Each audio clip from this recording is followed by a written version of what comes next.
Você sabia que nós não enxergamos com os olhos?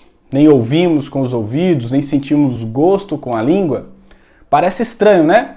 Mas quem realmente, efetivamente realiza essas funções é o cérebro. É ele quem codifica essas informações. Mas os olhos, os ouvidos, a língua, a nossa pele são chamados de órgãos sensoriais, que permitem os sentidos. São eles quem possuem células que capturam esse estímulo e transportam até o cérebro. Obviamente precisamos dos olhos, do ouvido, da língua para sentir essas substâncias, para enxergar, para ouvir, mas quem efetivamente codifica essa informação é o nosso cérebro. Vamos estudar agora o sistema sensorial, ou melhor, os sentidos presentes no organismo humano.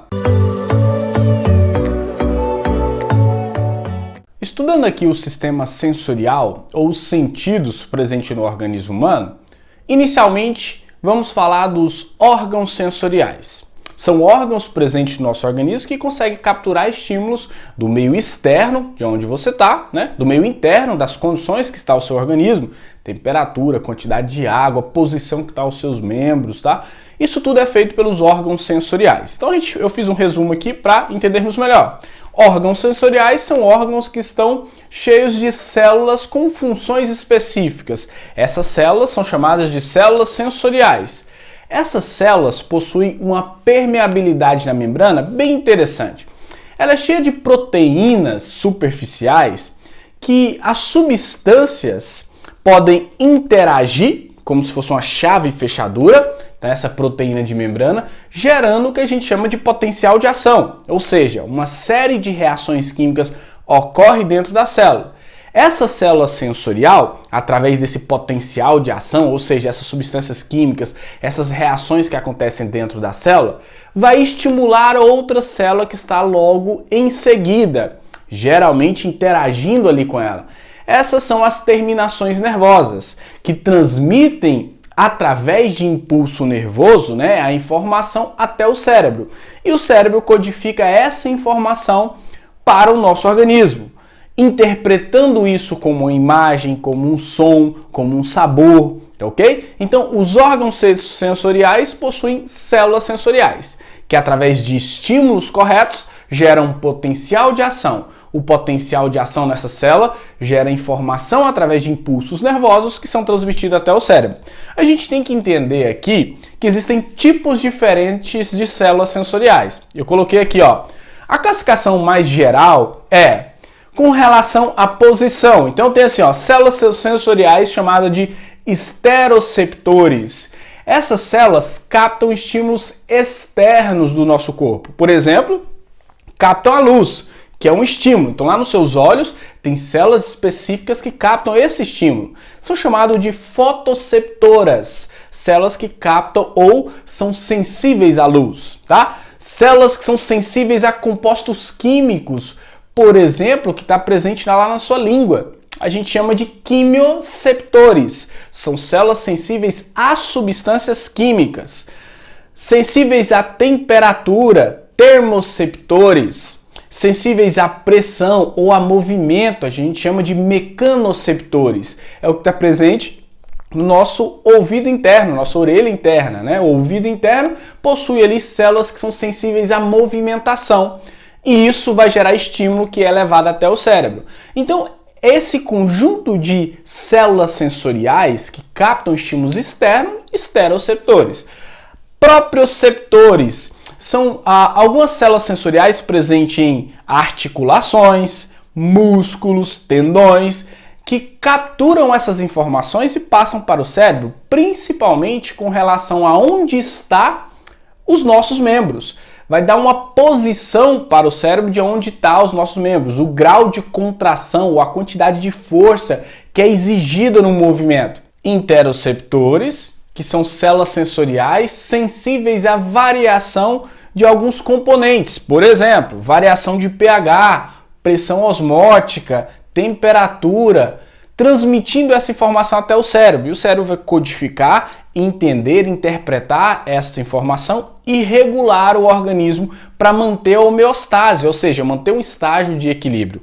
Beleza? Entendendo os órgãos sensoriais e as células sensoriais e o tipo de célula sensorial, começamos a estudar os sentidos. Então a gente vai estudar paladar, olfato, visão, audição e o tato, beleza? Vamos entender sobre esse órgão, sobre as células sensoriais e como ele funciona transmitindo essas informações. Pessoal, falando aqui sobre o paladar, a gente vai estudar sobre a língua, que é o principal órgão responsável por esse sentido, e a gente vai identificar a diferença de sabor e gosto. Quando eu falo sabor, está basicamente falando do paladar, a sensação que a gente tem quando o alimento está lá na língua, né? Se ele é azedo, se ele é salgado, se ele é doce, né? E o gosto do alimento, ele vai muito além do paladar. Ele é o paladar, o olfato e até a sensação tátil do alimento sobre a língua, beleza? É por isso que quando você está gripado lá com o nariz congestionado, às vezes você não sente muito o gosto do alimento, ou ele não parece ser tão prazeroso quanto quando você estava saudável, né? Então é porque você perdeu um dos sentidos que é o olfato, então você perde um pouco o gosto do alimento, mas ainda assim sentimos o sabor dele, né? Agora vamos lá, pessoal, para a gente entender sobre o paladar, a gente tem que entender que tem estruturas ou saliências na língua chamadas de papilas gustatórias, e são elas as papilas circunvalares, papilas fugiformes, papilas filiformes e foliáceas. Aqui eu tenho um desenho da língua, não sei se deu para entender, um desenho um pouco mais esquemático aqui, né? Mostrando a estrutura de trás para frente, aqui é a pontinha da língua, aqui eu tenho as tonsilas palatinas, chamadas de amígdalas, e a presença das papilas distribuídas na região da língua. Essas papilas possuem regiões que identificam as substâncias químicas presentes no alimento, beleza? Agora olha só, existem 4 tipos de papilas gustativas e cada uma delas estão numa região específica ali da língua, ok? Permitindo sentir 5 sabores: o doce, o salgado, o azedo, o amargo e o umami. Esse umami é um sabor descrito já lá no início do século XX, né? Já a gente não estudava ele, mas foi colocado nos livros aí como um novo sabor, ok? Ele está presente nos alimentos como tomate, queijos, alguns frutos do mar, tá? É o que permite um gosto mais prolongado. É a associação, basicamente, ele é a associação de todos os outros sabores ali, permitindo identificar cada um deles, beleza? Agora vamos lá, pessoal. Antigamente estudávamos que cada região da língua era perceptível a um sabor. A ponta era um sabor azedo, o meio salgado, ou seja, você tinha aquele desenho, né, da língua, um desenho geralmente didático que tinha a língua com várias cores e cada cor representava aonde sentíamos aquele tipo de sabor. Atualmente sabemos que qualquer região da língua pode sentir qualquer sabor. Beleza? Vamos lá, ó. Mais detalhes aqui, ó. Imagine que eu peguei uma papila gustatória e ampliei essa imagem. Então a gente tem aqui, ó, a gente tem uma visão lateral da língua, onde eu tenho as papilas aqui, ó, filiformes. As papilas filiformes é uma exceção aqui entre as outras, ela não possui os botões gustatórios, ela não possui quimiorreceptores, que são receptores que permitem sentir substâncias químicas. É a exceção.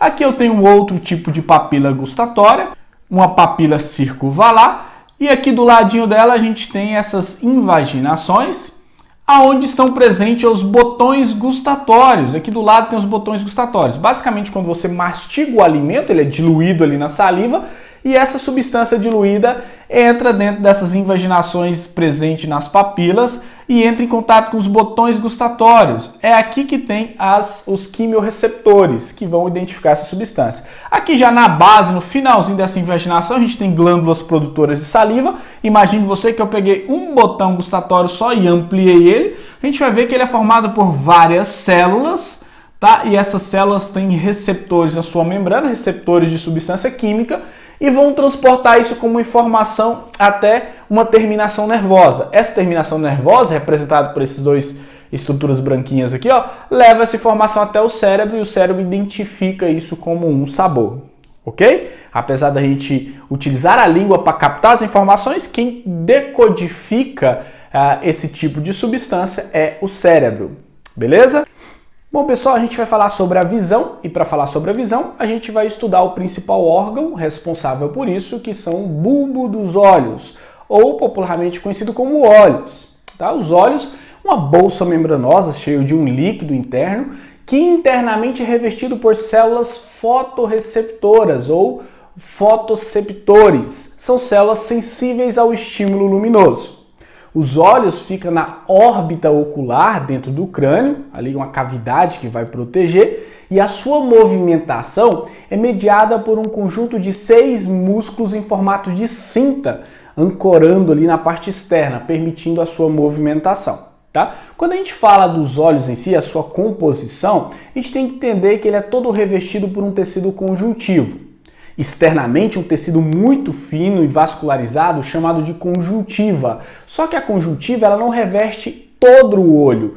Ela começa a revestir na parte interna ali do olho e na parte anterior da frente ela reveste as pálpebras, internamente as pálpebras. É chamado de conjuntiva. Por isso que você ouve falar na doença chamada de conjuntivite, que é uma inflamação na conjuntiva, nesse tecido que reveste o comecinho ali do olho e internamente as pálpebras. Quando a gente fala do bulbo dos olhos, ele é formado por 3 tecidos conjuntivos, ou revestido por 3 tecidos conjuntivos. Tecidos mais rígidos, que dão o formato, que mantém o formato mais ovalado ali dos olhos. Então é isso que a gente vai ver aqui nesse desenho. Então olha só, externamente a gente tem aqui, ó, desenhado em branco, um tecido conjuntivo chamado de esclera. A esclera é um tecido conjuntivo que ele é branquinho aqui, ó, na parte interna, e na parte anterior, na parte da frente, ele é transparente, tá? E ele muda um pouquinho sua conformação, ó. Essa parte transparente a gente vai chamar de córnea, ok? Aqui dentro, ó, da córnea, nessa região, existe um líquido que a gente chama de humor aquoso. Vamos lá, segundo tecido, tecidozinho vermelho aqui, ó. Esse tecidozinho vermelho que vem um pouco mais interno é chamado de corióide. O corióide ele vem até aqui na parte anterior dos olhos e aqui ele é bem pigmentado, dando a cor dos nossos olhos. Só que note que o corióide não emenda de um lado a outro, assim, ó, como acontece com a esclera. Ele fica uma parte meio que solta. Essa parte da frente do corióide aqui, ó, ela é bastante pigmentada. Nós vamos dar o nome dela de íris. E ela pode reduzir ou aumentar essa pequena abertura, e essa abertura a gente chama de pupila. Por que ela faz isso? Se ela reduz a pupila, reduz a entrada de luz. Se ela aumenta essa abertura, ou seja, aumenta a pupila, ela aumenta a entrada de luz, permitindo que enxerguemos melhor em ambientes com pouca luz. Então, essa contração e esse relaxamento da íris e da corióide aqui, ó, vai depender do sistema nervoso autônomo, ou seja, independe da nossa vontade. Vai de acordo com o ambiente onde a gente está ou com uma situação de estresse, né? Internamente aqui, ó, nós temos a lente, ou também chamado de cristalino, é uma lente biconvexa, que vai dar nitidez à imagem. Então, por exemplo, a luz passa pela córnea, pelo humor aquoso, dentro da pupila e atravessa a lente. A lente vai projetar essa imagem aqui atrás, ó, na região dos olhos, aqui que a gente chama de retina, tá? E ela também, parcialmente, ela pode ser deformada, ou seja, alterada a sua conformação. Alguns músculos aqui, ó, que se ligam ao cristalino e à lente pode permitir que ela fique um pouco mais alongada, um pouco mais achatada, permitindo focalizar essa imagem na região correta e dar maior nitidez, ok? Agora olha só, a pupila aqui, ó, ela vai funcionar como se fosse um diafragma de uma máquina fotográfica, ou seja, permitindo a entrada de muita luz ou pouca luz. A pupila é só a abertura e a íris faz esse fechamento e abertura da pupila, beleza? Agora olha só, a parte interna aqui em amarelo, ó, é conhecido como retina. É na retina que temos células fotoseptoras. As duas células que compõem a retina são os cones e os bastonetes. Agora preste atenção. Os bastonetes são células que são sensíveis à luminosidade. Ele é muito sensível à intensidade de luz. Permite com que nós enxerguemos formas, mas ele não distingue cores. A outra célula que está presente aqui na retina são os cones. Os cones são células pouco sensíveis à luminosidade, mas eles são sensíveis aos comprimentos de onda, permitindo então nós diferenciarmos as cores. Então, enquanto uma célula favorece enxergarmos formas, né, contornos, a outra célula permite enxergar cores. Tá? Então, por isso que em ambiente mais escuro, com pouca luminosidade, o que é acionado, o que é estimulado são os bastonetes. Sendo assim, conseguimos enxergar muita forma, né, bem forma, nesses ambientes de penumbra, de pouca luz, mas poucas cores. E em ambientes de muita luminosidade, a gente já consegue diferenciar as cores dos objetos. Beleza? Agora olha só. A imagem entrou, ou melhor, a luz passou pela córnea, humor aquoso, pupila, cristalino ou lente, foi projetada aqui na retina. Vai estimular as células como os cones e os bastonetes, que vai passar isso através de um impulso nervoso para um nervo óptico, e o nervo óptico vai transmitir esse impulso nervoso até o córtex cerebral, beleza? E o córtex cerebral vai identificar como informação. O interessante é o seguinte, ó, nas laterais dos olhos é capturada informação, por exemplo, olho direito. Algumas terminações nervosas recolhem essas informações e leva até o córtex visual, córtex cerebral da visão, da parte do hemisfério direito, a parte esquerda para o hemisfério esquerdo, ok? Agora existem terminações nervosas que fazem esse impulso nervoso ou conduzem de maneira cruzada, quer dizer que pega informações do olho direito e leva para o hemisfério esquerdo e assim sucessivamente, né, o olho esquerdo para o lado direito do cérebro. Essa troca de informações permite o que a gente chama de visão binocular. O que é isso?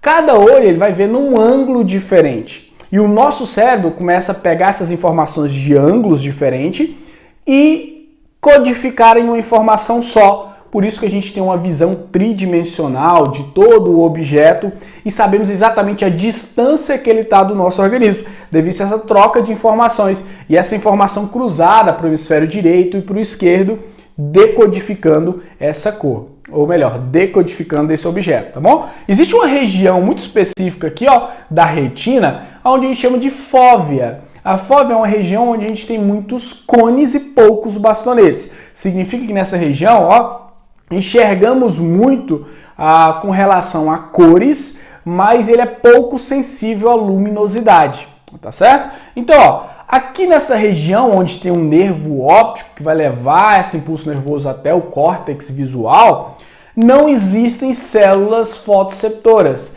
A gente chama essa região de ponto cego. O ponto cego é uma região onde o comprimento de luz pode entrar, passar por todas as estruturas e ser refletido aqui, mas mesmo assim a gente não consegue enxergar esse objeto. É quando você está próximo de um objeto, mesmo sem enxergá-lo, né? A gente sabe que está próximo ao objeto, mas a gente não consegue enxergar ele. A gente fala que está sendo projetado no ponto cego. Beleza? Pessoal, todo o olho aqui, ó, ele é todo preenchido por um líquido que a gente chama de humor vítreo. E esse humor vítreo auxilia também a projeção da imagem na região correta. Eu vou mostrar para vocês os problemas relacionados à anatomia dos olhos, dificultando então a visão, tá? E a gente vai falar um pouquinho sobre a formação da imagem dentro dos olhos. Pessoal, falando aqui da visão e alguns detalhes sobre o aspecto externo do olho, tá? E o aspecto interno e algumas características da formação da imagem. A visão é um dos 5 sentidos que permite seres vivos dotados de órgãos adequados, né, aprimorarem a percepção do mundo, né, um conceito geral do que é visão. Então, a parte externa aqui do olho, então a gente vai ter as sobrancelhas e os cílios, que são estruturas que auxiliam na proteção, tá? Principalmente com relação ao suor, evitando que isso entre dentro dos olhos, ao cisco, né, ou poeira que está vindo aí junto com o vento, né, impedindo isso que entre até os olhos. Aqui no cantinho a gente tem as glândulas lacrimais, que são glândulas que liberam as lágrimas, que possuem enzimas que são antissépticas, são enzimas que eliminam alguns tipos de bactéria, permitindo então uma proteção. Então a parte branca dos olhos, a esclera, né, que é esclerótica, a íris, que é a parte colorida, e a pupila. É comum que a gente fale que a pupila é a menina dos olhos. O que significa isso? Que ela é muito sensível, né, à intensidade luminosa. Ela pode se fechar ou abrir de acordo com a necessidade do nosso organismo. A parte interna do olho, nós vimos cada estrutura, a parte branquinha aqui, o corióide ou coroide, o humor vítreo, o nervo óptico, a retina, tá?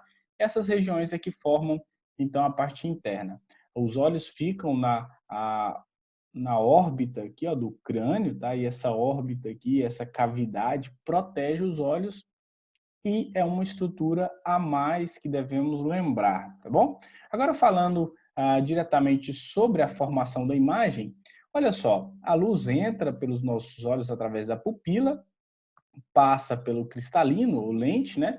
Que pode dilatar ou contrair, né, o cristalino, projetando a imagem lá na retina. Através de impulsos elétricos do nervo óptico, leva isso até o cérebro. Então, isso é a formação da imagem. Então, a gente tem a ordem, ó, a luz ultrapassa a córnea, capa de protetora lá do cristalino. O cristalino, que é uma lente natural dos olhos, contrai, relaxa e desvia os raios da luz até que chegue à retina, formando uma imagem mais nítida. A retina transforma a luz em impulso nervoso e o nervo óptico leva isso até o cérebro. De maneira simples é isso. Existem várias doenças, pessoal, que pode acometer tanto a córnea, uma córnea um pouco mais defeituosa com relação à sua anatomia, então mais oblonga, né, mais contornada, curva demais, que faz com que essa luz não seja projetada exatamente na retina. O cristalino com problemas, tá? O cristalino embaçado, ou com infecção, ou inflamação, ou vai ficando opaco. Isso tudo impede a passagem de luz. E, obviamente, são as doenças relacionadas aos olhos. Eu vou falar de algumas aqui, das principais. Por exemplo, a gente vai falar aqui da miopia, hipermetropia e astigmatismo. O que é isso? É uma deformação na anatomia do olho. Então vamos ver aqui primeiro. Ó. Eu tenho aqui, no caso da miopia, um olho que ele é um pouco alongado, é como se ele fosse achatadozinho. Tá? Então quer dizer que a imagem ela é formada, ela é projetada, melhor dizendo, antes de chegar na retina. O que significa que a pessoa não consegue enxergar esse objeto, a não ser que seja corrigido por uma lente. Então, os óculos vai funcionar para corrigir essa imagem e jogar ela lá na retina. Então, a miopia é a imagem formada antes da retina. Hipermetropia já é um processo um pouco diferente, é quando os olhos é um pouco alongado, tá? Então, significa que a imagem é formada depois da retina. Então, coloca-se uma lente para corrigir essa projeção até a retina, tá? Astigmatismo, que é também uma alteração, onde a imagem ela é formada ao meio curvada, também uma deformação, geralmente a deformação ou na córnea ou na anatomia do olho, geralmente na córnea, onde a pessoa tem essa projeção um pouco tortinho aqui, ó. Então, ela é corrigida com essa lente, fazendo com que a imagem seja projetada no local correto, beleza? Vocês veem um pouco mais sobre esse tipo de doença lá na física, né? Quando vocês vão estudar lente e vocês vão ver a função das lentes biconvexa ou convexa em cada caso, beleza? Pessoal, falando aqui do tato, que é um dos sentidos do nosso organismo, e fala diretamente de células sensoriais presente em várias regiões do nosso organismo, mas inclusivamente na pele, né? A pele é um dos maiores órgãos do nosso corpo e ela nos dá uma sensação de dor, a sensação de diferença de temperatura, né? Além de outras funções. Quando a gente fala da pele, a gente fala de um órgão e o órgão ele é formado por vários tecidos. Então, eu tenho uma estrutura mais superficial, que é a epiderme, né? A gente tem a derme e a hipoderme, são as três regiões básicas. E aqui em cima eu tenho uma estrutura mais queratinizada, né? Uma camada mais queratinizada. Há presença de anexos da pele, como o folículo piloso aqui, e algumas glândulas. Então, a gente não vai, o objetivo da aula aqui não é falar sobre a pele em si, mas sobre esse sentido. Mas a pele em si ele possui funções bem interessantes, como revestir o organismo, né? A proteção do nosso organismo, funções imunitárias, pode possuir leucócitos, né? Que facilitam a fagocitose de invasores.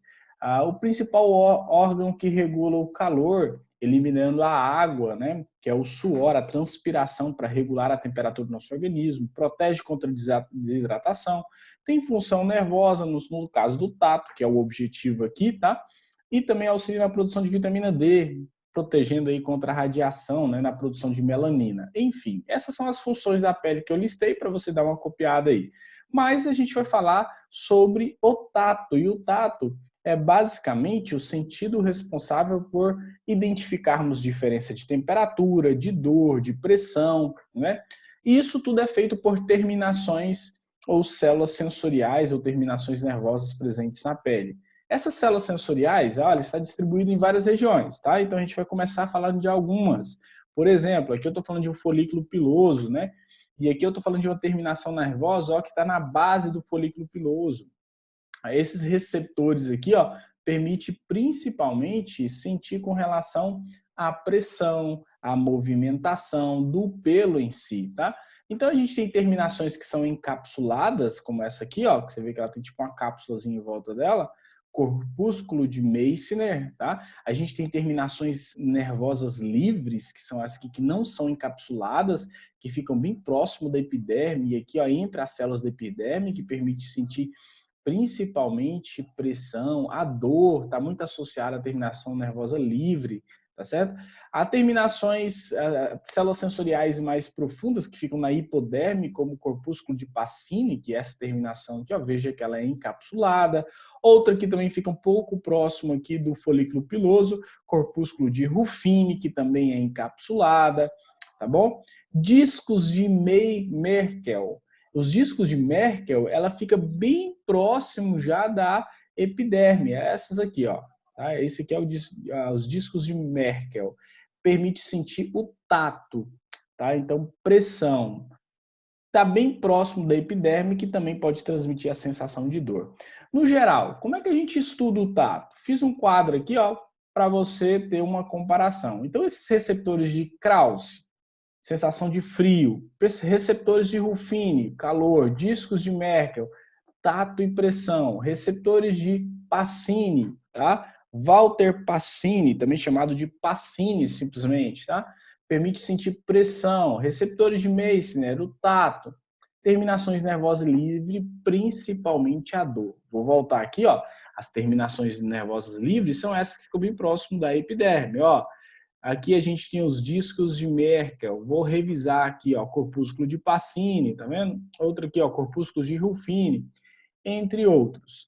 Então fica atento que quando a gente fala de tato, a gente fala dessas terminações que estão presentes, algumas em maior quantidade. Por exemplo, na ponta dos seus dedos você vai ter muito dessas terminações livres e desses corpúsculos de Merkel aqui, ó, que nos dá uma sensação tátil bastante interessante. Em outras regiões da nossa pele, a gente vai ter mais terminações mais profundas, né?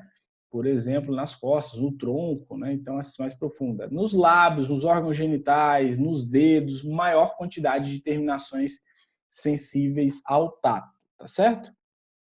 Pessoal, aqui falando sobre a audição, e quando a gente fala audição, é um dos 5 sentidos que é capaz de sentir o som. Então, determinar ou receber esse estímulo mecânico, tá?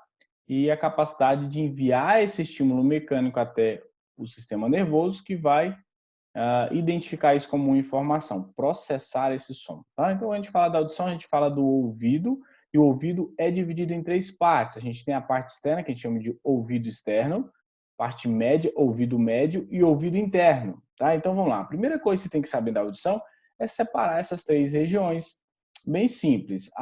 O ouvido externo ele é formado pelo pavilhão auditivo, que é essa parte externa, e o canal que leva o som, né? Então, esse pavilhão auditivo, ele vai servir para captar ondas sonoras e transmitir pelo meato acústico, tá? Até a membrana timpânica. Então, ó, pavilhão auditivo e meato acústico, orelha externa. Orelha média ou ouvido médio, tá? Ele é formado pela membrana timpânica e pelo conjunto desses 3 ossinhos aqui, ó, que fica logo conectado à membrana, que são eles. O inicial aqui, ó, martelo, bigorna e esse menorzinho aqui, ó, chamado de estribo. Então, martelo, bigorna e estribo.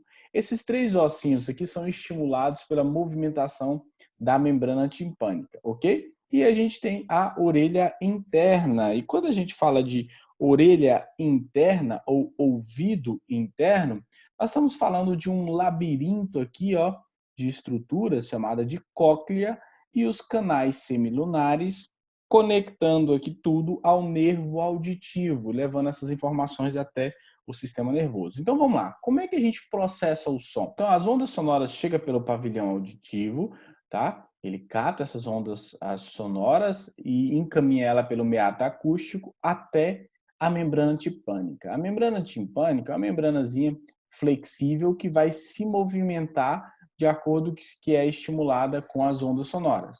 Essa vibração da membrana timpânica vai também vibrar os ossículos, que são eles, a gente já comentou os três, né? Que são eles o martelo, o bigorna e estribo. Quando esses três vibram, porque eles estão grudadinhos aqui na membrana, eles vão amplificar essa vibração, passando essa vibração até o estribo, que é o último ossinho, movimentando um líquido que está aqui dentro. Movimentando esse líquido aqui, ó, vai movimentar ele internamente aqui dentro da cóclea. A cóclea é esse ossinho aqui, ó, em formato de caracolzinho, ó, cônico, né? Então, movimentou o líquido, estimula células ciliadas que estão aqui dentro. Essa célula ciliada, estimulada pela vibração desse líquido, passa essas informações através de impulsos nervosos pelo nervo auditivo. E o nervo auditivo vai mandar não só para o tronco encefálico, como para o córtex do cérebro, fazendo com que isso seja codificado como um som, uma música ou fala, beleza? Mas o nosso ouvido ele está muito mais ligado do que somente à audição. Ele também está ligado ao equilíbrio, e a gente vai falar um pouco sobre isso, tá bom? Você vai notar que nessa parte aqui, ó, na orelha, no ouvido médio, orelha média, ó, tem um tubinho que conecta lá a garganta, a gente chama de tuba auditiva. Esse orifíciozinho aqui, ou esse canal que conecta, ó, o ouvido médio até a garganta é chamado de tuba auditiva e ele vai servir para controlar a pressão. Quer dizer que quando você está num ambiente onde a pressão atmosférica é maior, vai forçar a membrana timpânica a ficar estendida. Então, sai-se um pouco aqui ou mantém-se a tuba auditiva fechada ou aberta para controlar a pressão interna da orelha média, ok? Então, essa tuba auditiva ela serve para controle de pressão. Por isso, quando você está voando aí num avião, você vai sentir a diferença de pressão no ouvido, na membrana timpânica. E aí, a mastigação, por exemplo, né, que é a entrada e saída de ar pela tuba auditiva aqui, ó, pode controlar um pouco disso. Mas agora em diante eu vou falar um pouco sobre a orelha interna, para a gente falar sobre o equilíbrio. É uma outra função ligada à audição. Então aqui eu tenho, ó, o ouvido interno. Vamos lá, o que é o ouvido interno aqui? Ó? Então eu peguei só essa partezinha interna aqui, ó, e ampliei ela. Então a gente tem uma imagem aqui ampliada dos ossos que formam o nosso ouvido interno. Preste atenção, a gente tem aqui, ó, uma aberturazinha que a gente chama de janela oval, janela redonda. Aqui eu tenho a cóclea, que é esse ossinho aqui, ó, que ele é em formato de caracol, cheio de células ciliadas. Movimentação do líquido vai estimular, então, a transferência de impulsos nervosos. Aqui em cima a gente tem dois tipos de membranas, né? Estruturas membranosas, o sáculo e esse aqui mais em cima, ó, o trículo. Esses dois tipos de estruturas aqui, ó, estão cheias de células sensoriais também. Essas células são células ciliadas. E sobre essas células ciliadas existe uma substância chamada de otólitos. Os otólitos são pequenos grãos de carbonato de cálcio que fica sobre essas células. Conforme você movimenta o pescoço para baixo, para cima, a cabeça para baixo, para cima, esses otólitos se movimentam sobre essas células, permitindo ela passar essa informação para o seu sistema nervoso, que vai identificar se você está correndo, parado, se você está se movimentando, tá? Através dessa estimulação. Agora, olha só, existem esses canais aqui, chamados de canais semicirculares. Na base aqui, ó, desses canais, ó, tá vendo? Ó, existem as ampolas, que são estruturas que ficam em cima do trículo e do sáculo aqui, né? Que também tem células sensoriais, células ciliadas. E internamente aqui nesses canais circulares também circula um líquido. Então, isso tudo que você está vendo de azul aqui, ó, é preenchido por um líquido. Aqui, ó, conforme nos movimentando, o líquido passa sobre essas células ciliadas, passando essa informação, então, através de impulso nervoso para o sistema nervoso. Então, esse conjunto de estruturas, tanto os canais semicirculares, como o triclo e o sacro, são estruturas que vão nos auxiliar a uma posição espacial, tá? Com relação à gravidade, com relação à posição da sua cabeça, né? Inclusive, quando você está se movimentando muito rápido e para repentinamente, é comum que esse líquido aqui, ó, continue se movimentando. Então, aquela sensação de tontura é devido a isso. Beleza? Pessoal, aqui nós temos o olfato, e quando a gente fala no olfato, é um dos 5 sentidos básicos que refere-se à capacidade de captar odores com o sistema olfativo. Então, a gente fala que, basicamente, possuem células quimiorreceptoras que codificam, que identificam sinais químicos. Como assim? Vamos lá. Aqui eu tenho a cavidade nasal, tá? Aqui é a entrada, as narinas, né? As substâncias químicas liberadas pelo alimento ou trazidas pelo ar, né? Presentes aí no ar atmosférico, entra pela cavidade nasal através do processo de respiração, e essas substâncias químicas presentes aí na composição do ar vão se ligar a receptores, a células sensoriais, né? Células quimiorreceptoras lá na parte de cima, ó, da cavidade nasal. Essa região aqui de cima é chamada de epitélio olfativo, e essas células têm terminações ciliares que se ligam às substâncias químicas, transportando essa informação até essa região maior, que a gente chama de bulbo olfativo, aonde tem terminações de neurônios, e essas terminações formam, esse conjunto de terminações forma o nervo olfativo, que transporta isso até o sistema nervoso, tá? E esse epitélio olfativo aqui, ele está mergulhado em muco, né? E esse muco ele tem uma função de proteção, reter bactérias, vírus e poeira, né? Mas essas terminações ciliadas ficam sobre aí o muco, tá? Acontece quando a pessoa está gripada, pode ocorrer uma superprodução desse muco tampando essas terminações. Então a pessoa não vai sentir o cheiro dos alimentos ou de alguma substância, porque a terminação ou epitélio olfativo está todo mergulhado, todo obstruído por esse excesso de muco, tá bom? Então a gente pode ter essa correlação. Se a gente for pegar um pedacinho disso aqui e ampliar, a gente tem essa imagem aqui lateral. Então aqui você vai ver, ó, o muco, tá? Que tem uma quantidade, né? O epitélio olfativo com as terminações de cílios aqui, ó, e essas células que são quimiorreceptoras com o potencial de ação, elas são induzidas a levar essa informação até terminações de neurônios, que formam então o nervo olfativo, que transporta isso até o sistema nervoso.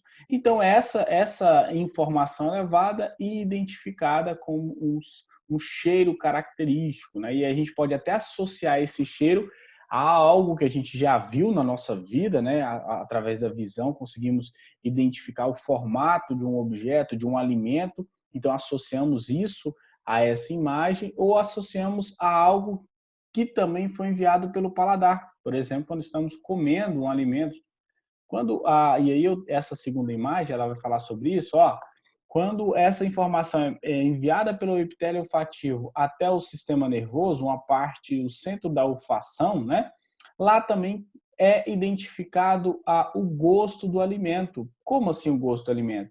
Tudo que é identificado, substância química é identificado lá na língua, no paladar, é transportada através dos troncos encefálicos até o centro da gustação. E essa região aqui ó, faz uma parte de integração, integra as duas informações, do paladar e do olfato. Então a gente tem o gosto do alimento. Então o gosto do alimento está muito associado também ao olfato, beleza? Olfato simplesinho. Pessoal, espero que vocês tenham gostado da aula. A gente encerra aqui falando sobre os sentidos e até a próxima aula.